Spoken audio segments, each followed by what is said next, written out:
Título: Conferência 31: A dissecção da personalidade psíquica. Senhoras e senhores, sei que estão conscientes no que diz respeito aos seus próprios relacionamentos, seja com pessoas, seja com coisas, da importância do ponto de partida dos senhores. Também foi isto o que se passou com a psicanálise. Não foi uma coisa sem importância para o curso do seu desenvolvimento ou para a acolhida que ela encontrou. O fato de ela ter começado seu trabalho sobre aquilo que é, dentre todos os conteúdos da mente, o mais estranho ao ego, travessão, sobre os sintomas. Os sintomas são derivados do reprimido, são, por assim dizer, seus representantes perante o ego, mas o reprimido é território estrangeiro para o ego, travessão, território estrangeiro interno, travessão, assim como a realidade, abre parênteses, que me perdoem a expressão inusitada, fecha parênteses, é território estrangeiro externo. A trajetória conduziu dos sintomas ao inconsciente, à vida dos instintos, à sexualidade. E foi então que a psicanálise deparou com a brilhante objeção de que os seres humanos não são simplesmente criaturas sexuais, mas têm também impulsos mais nobres e mais elevados. Poder-se acrescentar que, exaltados por sua consciência desses impulsos mais elevados, eles muitas vezes assumem o direito de pensar de modo absurdo e desprezar os fatos. Os senhores estão bem informados. Já desde o início temos dito que os seres humanos adoecem de um conflito entre as exigências da vida instintual e a resistência que se ergue dentro deles contra esta. E nem por um momento nos esquecemos dessa instância que resiste, rechaça, reprime, que consideramos aparelhada com suas forças especiais, os instintos do ego, e que coincide com o ego da psicologia popular. A verdade foi simplesmente que, em vista da natureza laboriosa do progresso feito pelo trabalho científico, até mesmo a psicanálise não conseguiu estudar todas as áreas simultaneamente e expressar suas opiniões sobre todos os problemas de um fôlego só.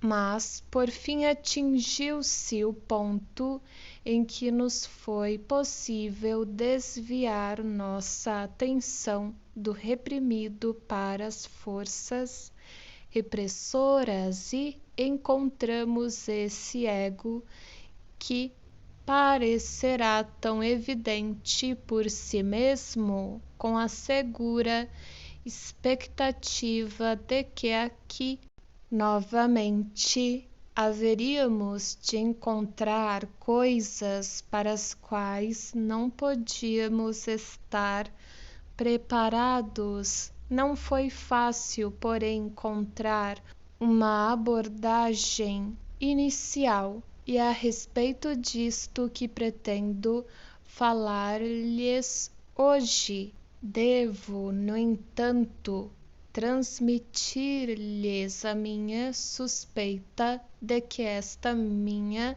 exposição sobre psicologia do ego os influenciará de forma diferente da introdução ao submundo psíquico, a qual a precedeu. Não posso dizer com certeza porque isto tem de ser assim. Pensei antes que os senhores descobririam que, enquanto anteriormente eu lhes relatei principalmente fatos, embora estranhos e característicos, os senhores agora estarão ouvindo principalmente opiniões, travessão, isto é, investigações teóricas. Isto, contudo, não contradiz a situação. Considerando melhor, devo afirmar que o montante da elaboração do material concreto de nossa psicologia do ego não é muito maior do que era na psicologia das neuroses. Fui obrigado a rejeitar também outras explicações do resultado que prevejo. Agora acredito que é, de certo modo, uma decorrência da natureza do material em si e de não estarmos acostumados a abordá-lo. Em todo caso, não me surpreenderei se os senhores se mostrarem ainda mais reservados e cautelosos no seu julgamento do que até agora. Pode-se esperar que a própria situação em que nos encontramos no início de nossa investigação nos aponte o caminho? Queremos transformar o ego, o nosso próprio ego, em tema de investigação. Mas isto é possível? Afinal, o ego é, em sua própria essência, sujeito. Como pode ser transformado em objeto? Bem, não há dúvida de que pode sê-lo. O ego pode tomar-se a si próprio como objeto, pode tratar-se como trata outros objetos, pode observar-se, criticar-se, sabe-se lá o que pode fazer consigo mesmo. Nisto, uma parte do ego se coloca contra a parte restante. Assim, o ego pode ser dividido, divide-se durante numerosas funções suas, travessão, pelo menos temporariamente. Depois, suas partes podem juntar-se novamente. Isto não é propriamente novidade, embora talvez seja conferir ênfase em comum àquilo que é do conhecimento geral. Por outro lado, bem conhecemos a noção de que a patologia, tornando as coisas maiores e mais toscas, pode atrair nossa atenção para condições normais que de outro modo nos escapariam.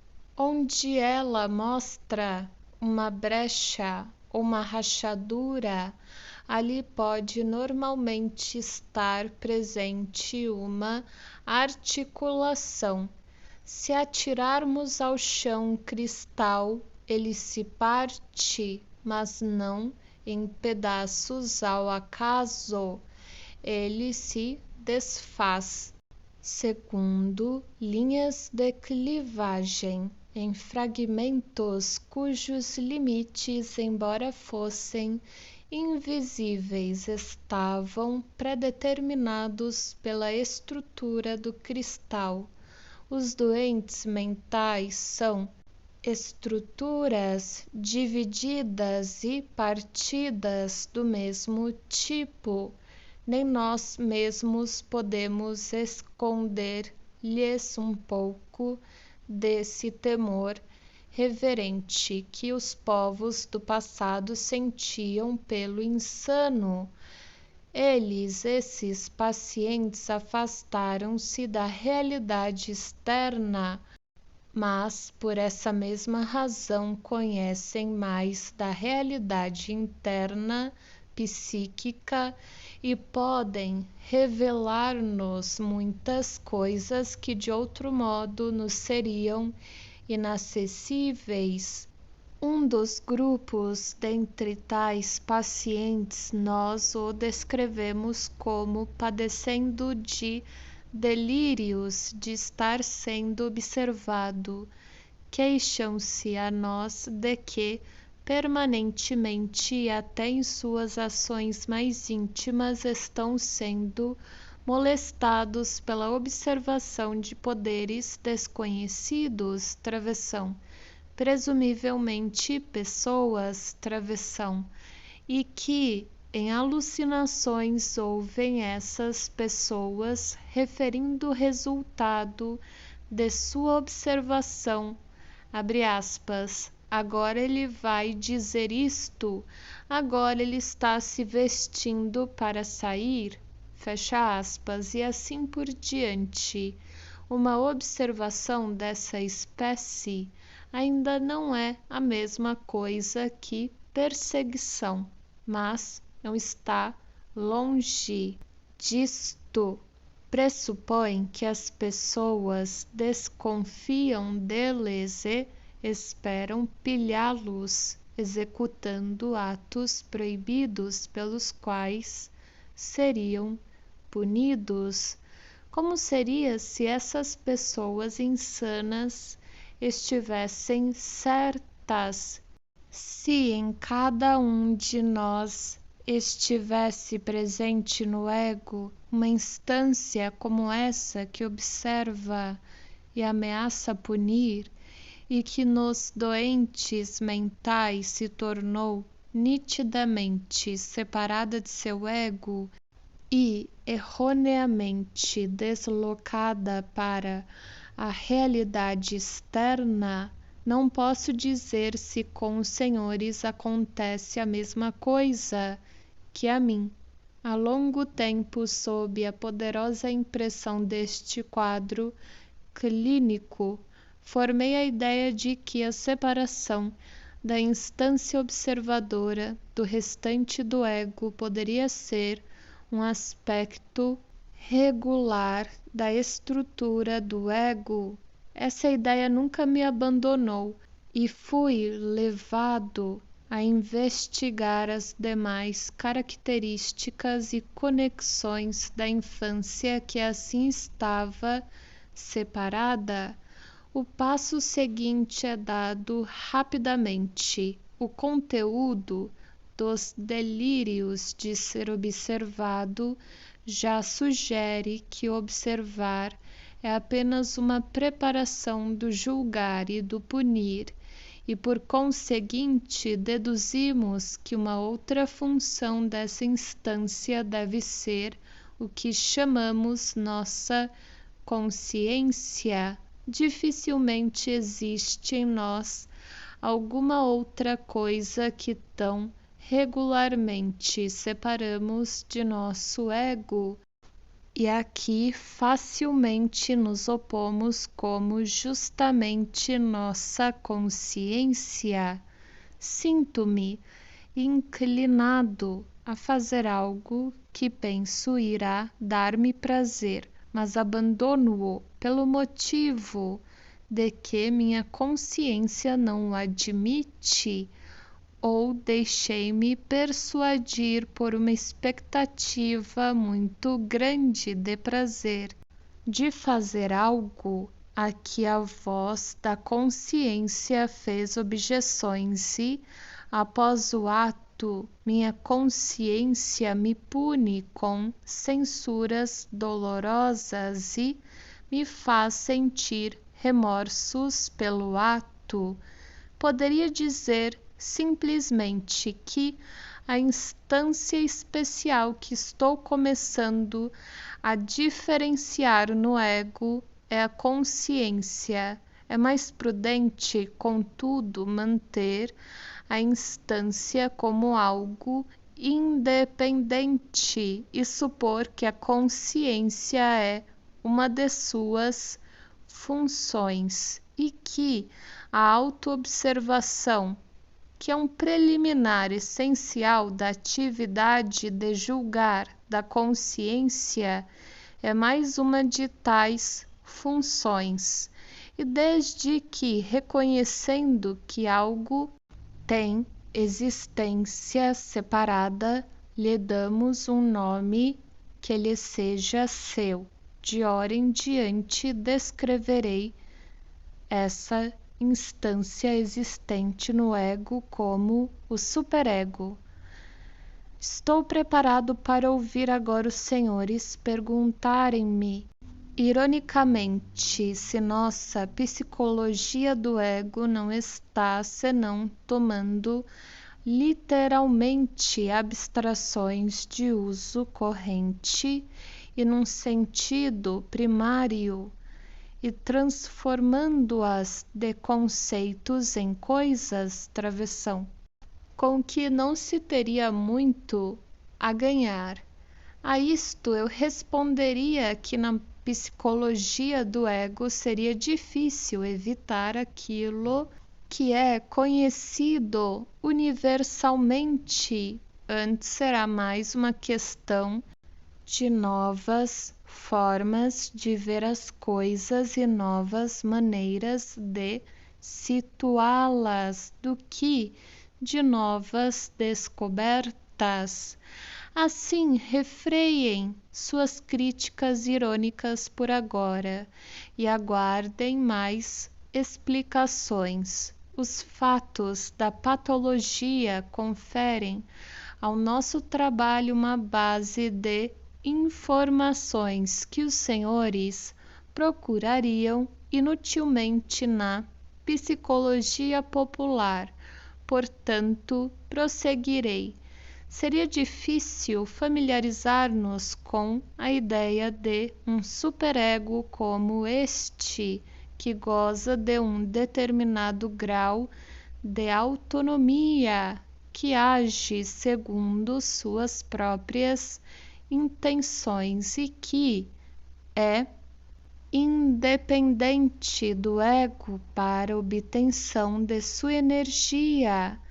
Há, porém, um quadro clínico que se impõe à nossa observação e que mostra nitidamente a severidade dessa instância e até mesmo sua crueldade, bem como suas cambiantes relações com o ego. Estou-me referindo à situação da melancolia, ou mais precisamente dos surtos melancólicos, dos quais os senhores terão ouvido falar muito, ainda que não sejam psiquiatras. O aspecto mais evidente dessa doença, de cujas causas e de cujo mecanismo conhecemos quase nada, é o modo como o superego, travessão, consciência podem denominá-la assim, tranquilamente, travessão.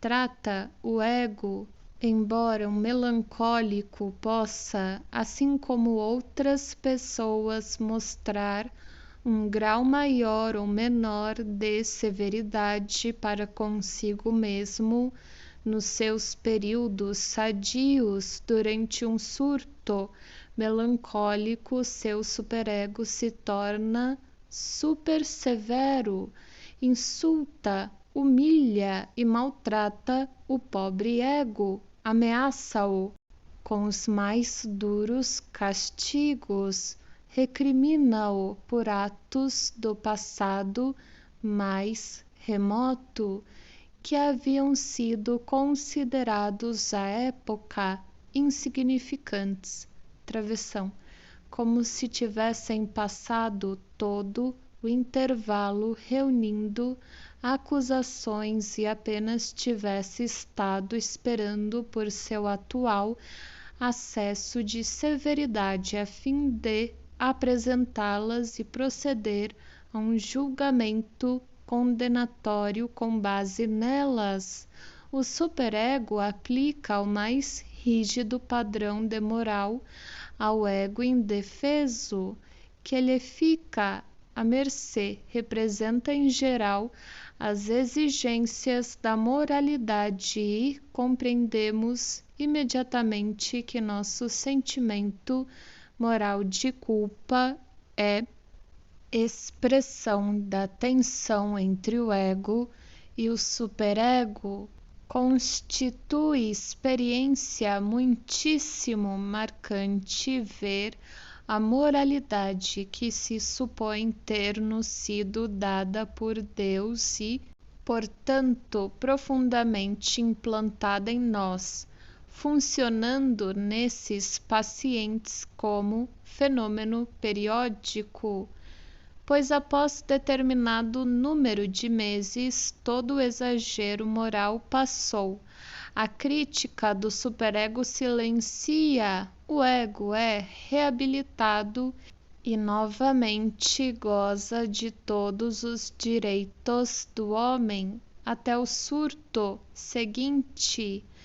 Em determinadas formas da doença, na verdade, passa-se algo de tipo contrário nos intervalos. O ego encontra-se em um estado beatífico de exaltação. Celebra um triunfo como se o superego tivesse perdido toda a sua força ou estivesse fundido no ego. A esse ego liberado, maníaco, permite-se uma satisfação verdadeiramente desinibida de todos os seus apetites. Aqui estão acontecimentos ricos em enigmas não solucionados. Sem dúvida, os senhores esperarão que eu lhes dê mais do que uma simples ilustração quando lhes informo havermos descoberto todo tipo de coisas acerca da formação do superego, isto é, sobre a origem da consciência, seguindo um conhecido pronunciamento de Kant que liga a consciência dentro de nós com o céu estrelado. Um homem piedoso bem poderia ser tentado a venerar essas duas coisas como as obras-primas da criação. As estrelas são, na verdade, magníficas, porém, quanto à consciência, Deus executou um trabalho torto e negligente, pois da consciência maior parte dos homens recebeu apenas uma quantia modesta, ou mal recebeu o suficiente para ser notado. Longe de nós desprezarmos a parcela de verdade psicológica da afirmação segundo a qual a consciência é de origem divina. Contudo, a tese requer interpretação, conquanto a consciência seja algo, abre aspas, dentro de nós, fecha aspas. Ela mesmo assim não o é desde o início. Nesse ponto, ela é um contraste real com a vida sexual que existe de fato desde o início da vida e não é apenas um acréscimo posterior. Pois bem, como todos sabem, as crianças de tenra idade são amorais e não possuem inibições internas contra seus impulsos que buscam o prazer. o papel que mais tarde é assumido pelo superego é desempenhado no início por um poder externo, pela autoridade dos pais. A influência dos pais governa a criança, concedendo-lhe provas de amor e ameaçando com castigos, os quais, para a criança, são sinais de perda do amor e se farão temer por essa mesma causa. Essa ansiedade realística é o precursor da ansiedade moral subsequente. Na medida em que ela é dominante, não há necessidade de falar em superego e consciência. Apenas posteriormente é que se desenvolve a situação secundária, abre parênteses, que todos nós com demasiada rapidez havemos de considerar como sendo a situação normal, fecha parênteses. Quando a coerção externa é internalizada, o superego assume o lugar da instância parental e observa, dirige e ameaça o ego exatamente da mesma forma como anteriormente os pais faziam com a criança. O superego, que assim assume o poder, a função e até mesmo os métodos da instância parental, é, porém, não simplesmente seu sucessor, mas também realmente seu legítimo herdeiro. Procede diretamente dele e verificaremos agora por que processo. Antes, porém, atentemos para uma discrepância entre os dois. O superego parece ter feito uma escolha unilateral e ter ficado apenas com a rigidez e severidade dos pais com sua função proibidora e punitiva, ao passo que o cuidado carinhoso deles parece não ter sido assimilado e mantido. Se os pais realmente impuseram sua autoridade com severidade, facilmente podemos compreender que a criança desenvolva em troca um superego severo. Contrariando nossas expectativas, porém, a experiência mostra que o superego pode adquirir essa mesma característica de severidade inflexível, ainda que a criança tenha sido educada de forma branda e afetuosa e se tenham evitado, na medida do possível, ameaças e punições. Mais adiante retornaremos a essa contradição quando tratarmos das transformações do instinto durante a formação do superego. Não posso dizer-lhes tanto quanto gostaria a respeito da metamorfose do relacionamento parental em superego, em parte porque esse processo é tão complexo que uma exposição dele não cabe dentro do esquema de trabalho de uma série de conferências de introdução, como a que tento dar-lhes, mas em parte também porque não nos sentimos seguros de que estejamos compreendendo-a por inteiro. Assim, devem satisfazer-se com o esboço que se segue. A base do processo é o que se chama identificação, isto é, a ação de assemelhar um ego a outro ego, em consequência do que o primeiro ego se comporta como o segundo em determinados aspectos, imita-o e, em certo sentido, assimila-o dentro de si. A identificação tem sido comparada, não inadequadamente, com a incorporação oral canibalística da outra pessoa.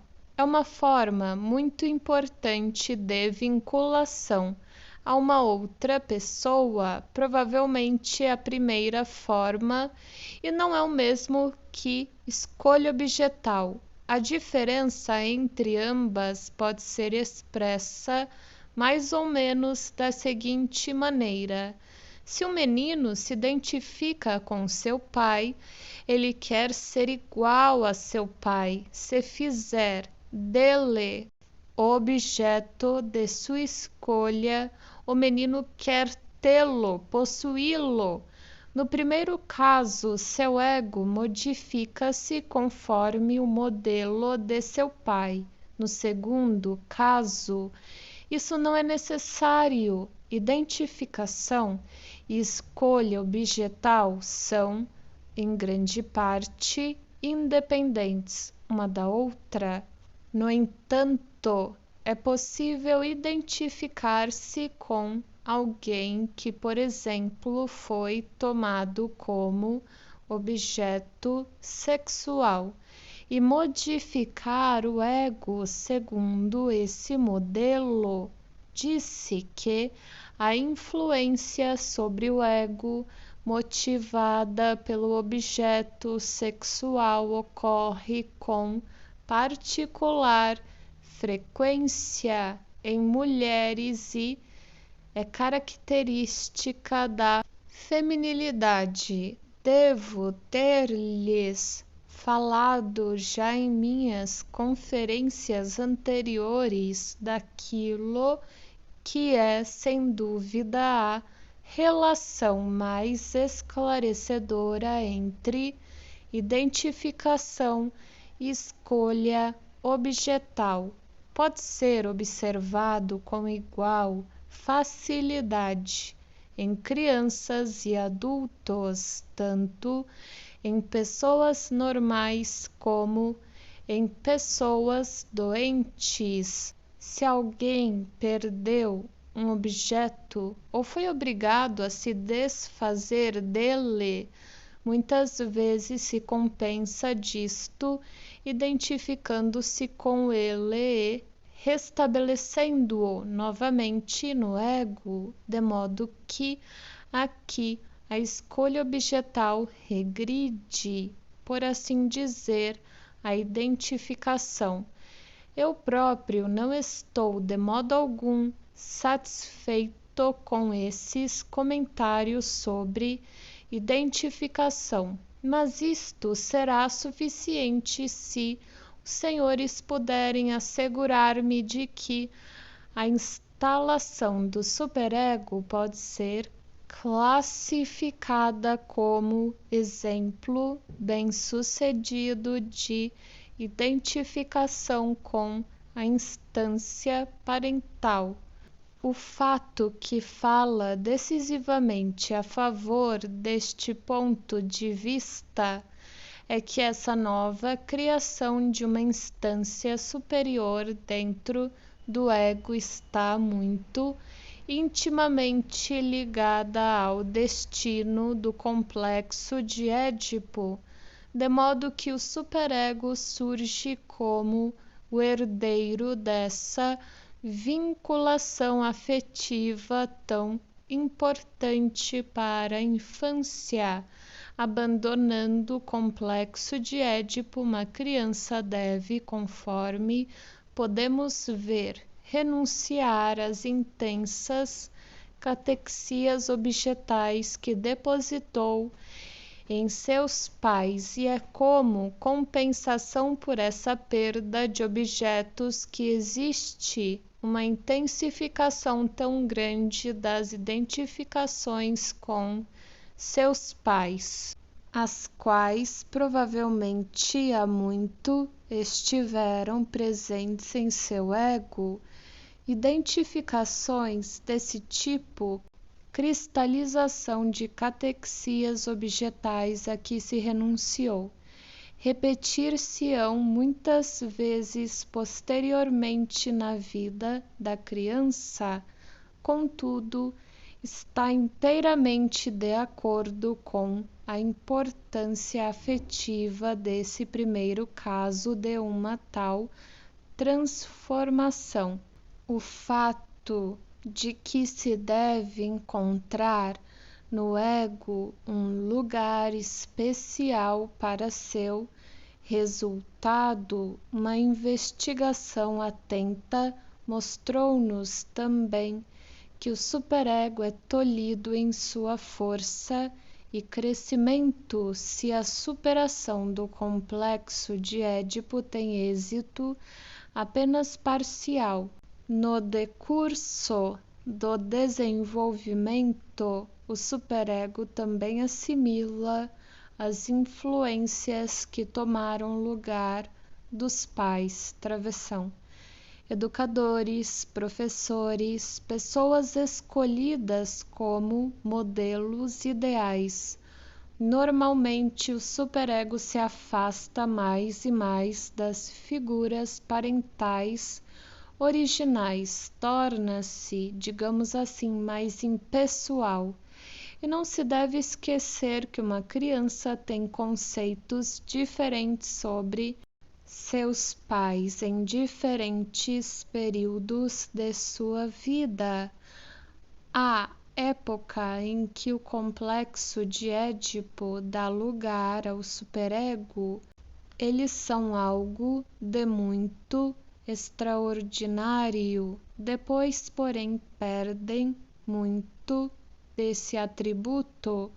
Realizam-se, pois, identificações também com esses pais dessa fase ulterior e, na verdade, regularmente fazem importantes contribuições à formação do caráter.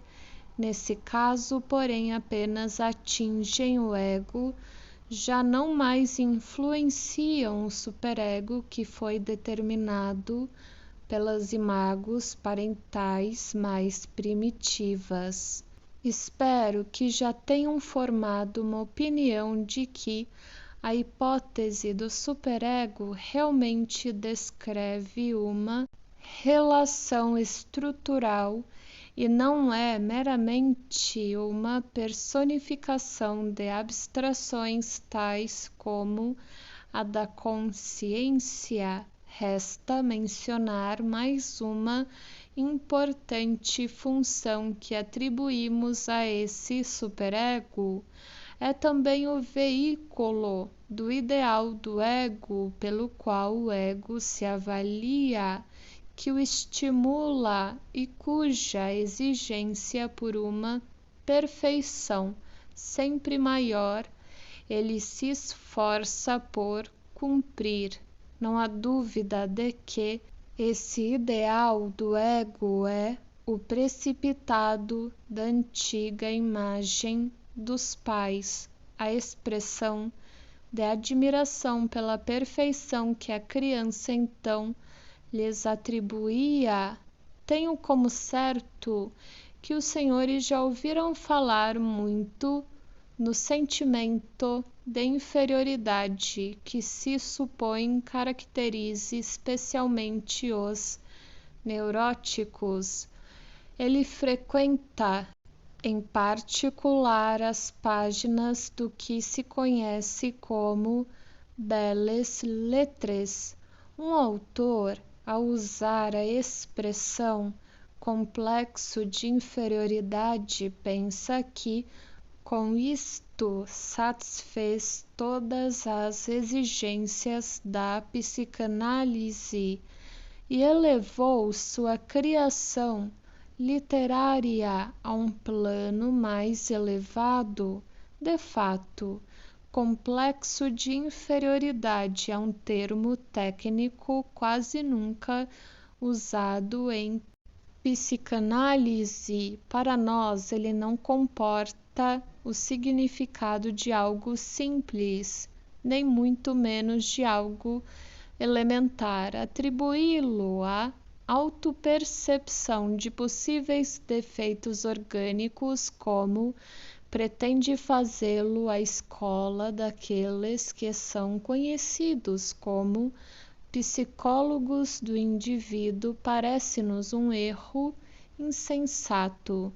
Um sentimento de inferioridade possui fortes raízes eróticas. Uma criança sente-se inferior quando verifica que não é amada, e o mesmo se passa com o adulto. O único órgão corporal realmente considerado inferior é o pênis atrofiado, o clitóris da menina. A parte principal do sentimento de inferioridade, porém, deriva-se da relação do ego com o superego, assim como o sentimento de culpa é expressão da tensão entre eles. Em conjunto, é difícil separar o sentimento de inferioridade do sentimento de culpa. Talvez seja correto considerar aquele como o complemento erótico do sentimento moral de inferioridade. Deu-se pouca atenção na psicanálise à questão referente à delimitação dos dois conceitos, justamente porque o complexo de inferioridade se tornou tão popular. Arriscar-me-ei aqui a entretê-los com uma breve digressão. Um personagem histórico dos nossos dias que ainda vive, embora no momento se tenha retirado de cena, sofre de um defeito em um dos membros devido a uma lesão no nascimento. Um conhecido escritor contemporâneo, especialmente dado a compilar biografias de celebridades, abordou, entre outras coisas, a vida do homem de quem estou falando. Ora, ao escrever uma biografia, talvez seja difícil suprimir uma necessidade de sondar as profundezas psicológicas. Por essa razão, nosso autor arriscou-se a uma tentativa de erigir todo o desenvolvimento do caráter de seu herói sobre o sentimento de inferioridade que devia ter sido provocado por seu defeito físico.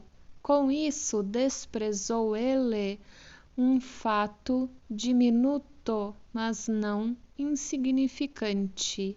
É comum às mães a quem o destino presenteou com um filho doentio ou portador de alguma outra desvantagem tentarem compensá-lo de sua injusta desvantagem com uma superabundância de amor. No exemplo em questão, a orgulhosa mãe portou-se de modo diferente. Retirou do filho seu amor por causa da enfermidade dele.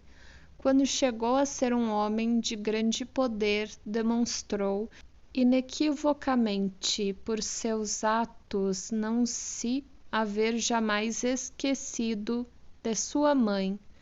Quando os senhores considerarem a importância do amor de uma mãe para a vida mental de uma criança, sem dúvida efetuarão uma tácita correção da teoria da inferioridade proposta pelo biógrafo. Retornemos, porém, ao superego.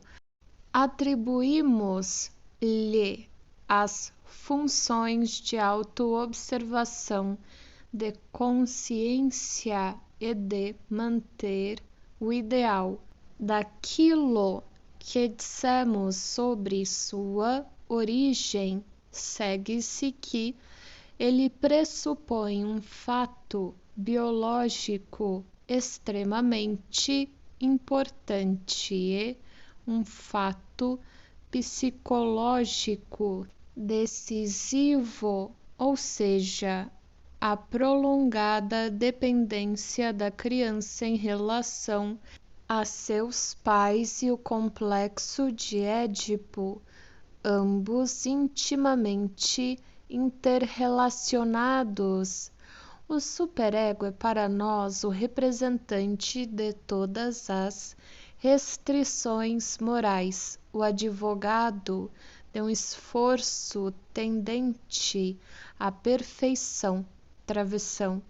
Em resumo, tudo o que pudemos captar psicologicamente daquilo que é catalogado como o aspecto mais elevado da vida do homem, como remonta a influência dos pais, educadores, etc., aprendemos mais sobre seu significado se nos voltamos para aqueles que são sua origem. Via de regra, os pais e as autoridades análogas a eles seguem os preceitos de seus próprios superegos ao educar as crianças, seja qual for o entendimento a que possam ter chegado entre si.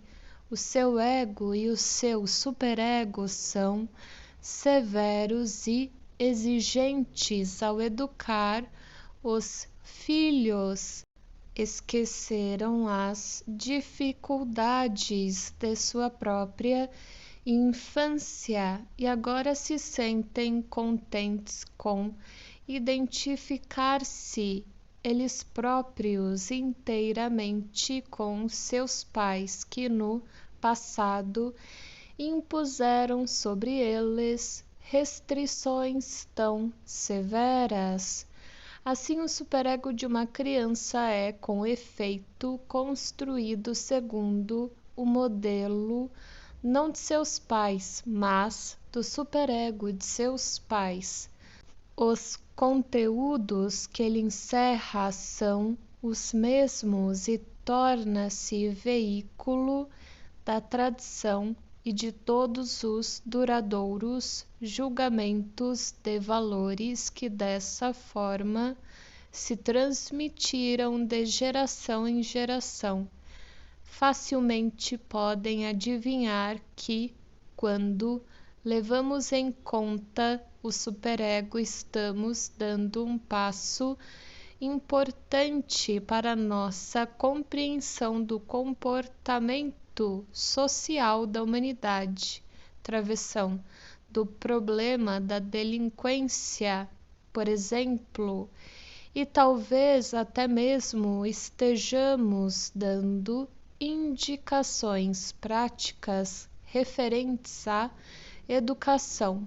Parece provável que aquilo que se conhece como visão materialista da história peque por subestimar esse fator. Eles o põem de lado com o comentário de que as ideologias do homem nada mais são do que produto e superestrutura de suas condições econômicas contemporâneas. Isto é verdade, mas muito provavelmente não a verdade inteira. A humanidade nunca vive inteiramente no presente. O passado, a tradição da raça e do povo, vive nas ideologias do superego e só lentamente cede às influências do presente, no sentido de mudanças novas e, enquanto opera através do superego, desempenha um poderoso papel na vida do homem, independentemente de condições econômicas. Em 1921, procurei utilizar a diferenciação entre o ego e o superego num estudo sobre psicologia de grupo. Cheguei a uma fórmula do seguinte teor: um grupo psicológico é uma coleção de indivíduos que introduziram a mesma pessoa em seu superego e, com base nesse elemento comum, identificaram-se entre si no seu ego. Isto se aplica naturalmente apenas a grupos que têm um líder. Se possuíssemos mais aplicações dessa espécie, a hipótese do superego perderia seus últimos resquícios de ser uma coisa estranha para nós e nos livraríamos completamente da perplexidade de que somos tomados quando, acostumados como estamos à atmosfera do submundo, nos movemos nas camadas mais superficiais, mais elevadas do aparelho mental. Não supomos naturalmente que, com o destaque dado ao superego, tenhamos dito a última palavra sobre a psicologia do ego. É antes um primeiro passo, porém nesse caso difícil não é só o primeiro passo. Agora, contudo, um outro problema nos aguarda. No lado oposto do ego, poderíamos dizer, nolo apresenta um fato observado durante o trabalho da análise, uma observação que é realmente muito antiga. Como não raro acontece, levou muito tempo até se chegar ao ponto de ser avaliada sua importância. Toda a teoria da psicanálise, como sabem, é de fato construída sobre a percepção da resistência que o paciente nos oferece quando tentamos tornar-lhe consciente o seu inconsciente. O sinal objetivo dessa resistência é suas associações deixarem de fluir livremente do assunto que está sendo tratado. Pode também o paciente reconhecer subjetivamente a resistência pelo fato de que tem sentimentos desagradáveis quando se aproxima do assunto. Esse último sinal, contudo, também pode estar ausente. Dizemos então ao paciente que inferimos de sua conduta que ele está agora num estado de resistência. E ele responde que nada sabe disso e só se apercebe de que suas associações se tornaram mais difíceis. Acontece que tínhamos razão, mas, nesse caso, sua resistência também era inconsciente, tão inconsciente quanto o reprimido em cujo esclarecimento estamos trabalhando. Há muito deveríamos ter feito a pergunta: de que parte de sua mente surge uma resistência de tal ordem? O principiante em psicanálise está pronto para responder de imediato. É naturalmente a resistência do inconsciente. Resposta ambígua e inútil. Se significa que a resistência surge do reprimido, devemos acrescentar: certamente não. Devemos antes atribuir ao reprimido uma tendência ascendente, um impulso de irromper na consciência. A resistência só pode ser manifestação do ego que originalmente forçou a repressão e agora deseja mantê-la. Ademais, esta é a opinião que sempre tivemos, porque chegamos a supor uma instância especial no ego, o superego, o qual representa as exigências do caráter restritivo e objetável. Podemos dizer que a repressão é o trabalho desse superego e que é efetuada ou por este mesmo ou pelo ego, em obediência a ordens dele. Se, pois, na análise deparamos com o caso de a resistência não ser consciente para o paciente, isto significa que, em situações muito importantes, o superego e o ego podem operar inconscientemente, ou que travessão, e isto seria ainda mais importante, travessão. Partes de ambos, do ego e do superego, são inconscientes. Nos dois casos, temos de contar com a desagradável descoberta de que, por um lado, o superego e o consciente, e por outro lado, o reprimido e o inconsciente não são, de modo algum, coincidentes. E aqui, senhoras e senhores, sinto que devo fazer uma pausa para tomar fôlego, travessão. O que os senhores receberão com alívio, travessão. E antes de prosseguir, pedir-lhes desculpas. Minha intenção é fornecer-lhes alguns acréscimos às conferências introdutórias sobre psicanálise que iniciei há 15 anos e sinto-me obrigado a conduzir-me como se tanto os senhores como eu, nesse intervalo, não tivéssemos feito outra coisa senão exercer a psicanálise. Sei que uma tal suposição é descabida, não tenho, porém, outro recurso.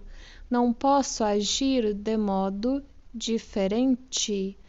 Isto se relaciona, sem dúvida, ao fato de que, em geral, é tão difícil proporcionar a quem não é psicanalista uma compreensão interna, insight da psicanálise. Os senhores podem acreditar em mim quando lhes digo que não é de nosso agrado dar uma impressão de sermos membros de uma sociedade secreta e de praticarmos uma ciência mística. Mesmo assim, temos sido obrigados a reconhecer e a expressar nossa convicção de que ninguém tem o direito de participar de uma discussão sobre psicanálise se não teve experiência própria que só pode ser obtida ao ser analisado. Quando lhes proferi minhas conferências há 15 anos, procurei poupar-lhes determinadas partes especulativas de nossa teoria, mas é justamente delas que derivam as novas aquisições de que devo falar-lhes hoje.